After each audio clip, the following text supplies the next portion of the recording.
Hello guys! Hello para to sa lahat ng mga Capricorn, welcome dito sa aking channel, Palaran AKT. Welcome guys. Alamin natin Capricorn kung anong messages, energy, gabay para sa inyong lahat. This is general reading, so pwede ka makaresonate. So this is your past message, dreams. Capricorn, dreams. Okay. This is your current situation. Ano ba ang current message ng baraha para sa'yo? Capricorn. Oops, sorry. Capricorn, full moon in Aquarius. Be real. Maging totoo ka daw. And what is your future message for yourself? Oh, so, diba? Tumalon siya. Capricorn.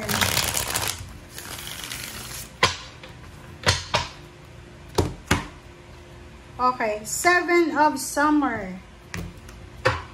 Ang galing.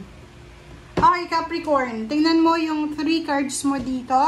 Yung first card is Dreams. So, sinasabi ng baraha sa past mo, ang dami-dami mong mga pangarap sa buhay. Kumbaga, halimbawa, kung kakagraduate mo pa lang, ang dami-dami mong pangarap. Yung pangarap mo na yun sa buhay, yan yung parang nagdala sa'yo or nagbigay sa'yo ng motivation and inspiration na makapagtapos ang pag-aaral kahit sobrang hirap ng buhay or kahit sobrang hirap ng trabaho or hindi trabaho, ng pagtatrabaho sa school, diba? Yung iba na sa inyo dito, as a parent na Capricorn, because of your dreams, nakarating ka sa bansang yan, kung nasan ka man, or nakapagpatapos ka ng pag-aaral ng anak mo, or nakapagpatayo ka ng bahay, or nakapag-invest ka, or kung ano pa man. And for your current situation, sinasabi ng full moon in Aquarius na maging totoo ka daw. So, be true to yourself, be true to your intention, be true to others, and be true to your sa sarili natin, kung anong nararamdaman mo, yun yung dapat na gawin mo. And your message for your future is 7 of Summer. Sinasabi sa iyo, Capricorn, na tigilan mo na yung pagpo-procrastinate. Okay? Kailangan mo nang magdesisyon kung talagang gusto mo. Sinasabi ng baraha sa iyo na kung masyado kang nag-overanalyze, overthinking, tapusin mo na yan. Kasi minsan, sa sobrang pag-iisip natin, nakukonfuse tayo and hindi tayo nakaka-formulate ng mga solution. So, halimbawa, yung nakikita ko dito, may mga Capricorn na nagpo-procrastinate siya na lumipat ng bansa, lumipat ng company, makipag-break, magpakasal, magkaroon ng baby. Ano ba yung mga pinoprocrastinate mo? Basta tigilan mo na yan. Okay? Okay. Thank you.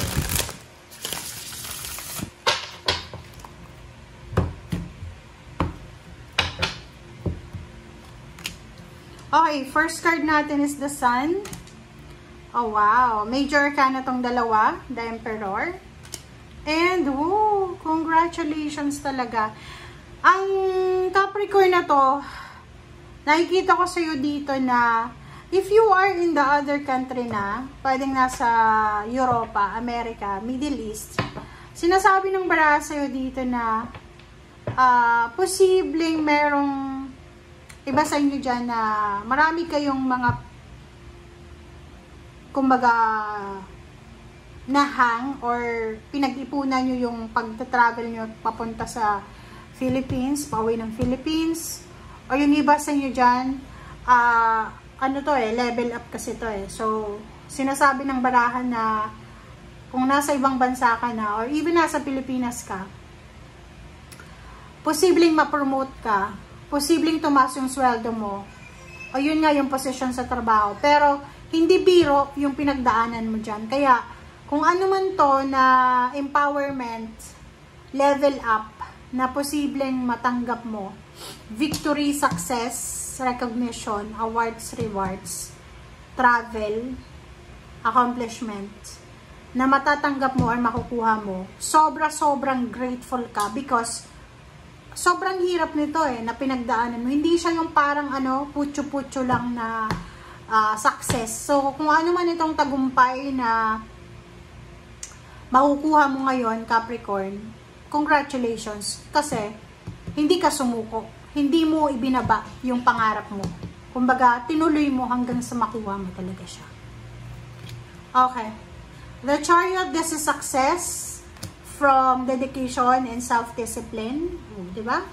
Sabi ko na sa'yo because of your strength, because of your determination talaga. So, nakikita ko sir dito, Capricorn, kung nandito ka pa lang sa full moon, na parang hindi mo alam kung ano yung gagawin mo, wala kang direction, walang focus, walang priority, tapusin mo na yan na pagpaprocrastinate. Kailangan mo nang mag-decide. Kasi may naghihintay sa yung magandang future Tingnan mo, sobrang saya, celebratory, higher position, higher salary, in power, you have the authority, diba? And yun, victory, success, recognition, awards, rewards, or kung ano pa man. Dito din travel, progress, success because of your self-discipline and determination, diba? Dedication. Dito sinasabi ng baraha, health, emotional, physical, mental. Maraming natigil, like for example, yun na nga, na hindi ka na-promote because absent ka ng absent, because ng kasakit ka or ano pa man. Dito sinasabi ng baraha, lahat ng nahang, lahat ng ipinagkait sa'yo before, sa past mo, ay posibleng makukuha mo. So, congratulations sa'yo.